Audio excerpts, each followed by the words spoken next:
i7 ગુજરાતનો અવાજ। નમસ્કાર દર્શક મિત્રો, i7 ન્યૂઝ ગુજરાતીની સાથે હું છું આપની સાથે પાયલ બામભણિયા। તો જોઈએ આજના મહત્વના સમાચાર। સાબરકાંઠા જિલ્લાની ખેડબ્રહ્મા તાલુકાની ચૂંટણીઓનું પરિણામ ભારે રસાકસી બાદ એકંદરે શાંતિપૂર્ણ રીતે સંપન્ન થયા।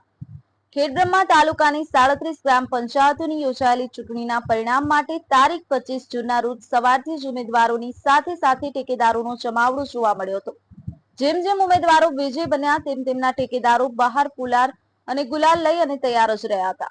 ખેડબ્રહ્મા સેવા સદન ખાતે જાહેર થયેલા પરિણામોમાં તાલુકાની પીપોદરા ગ્રામ પંચાયતના વિજેતા સરપંચ દ્વારા પોતે ગામના લોકોને આપેલા વચનો પૂરા કરવાની પ્રાથમિકતા દર્શાવી હતી। તેમણે આપેલા નિવેદનમાં તેમના કાર્યકાળમાં પ્રજાના સંતોષકારક કામો કરવાની ખાતરી આપી હતી। Bureau chief Hasmukh Prajapati, i7 news Gujarati, Sabarkantha.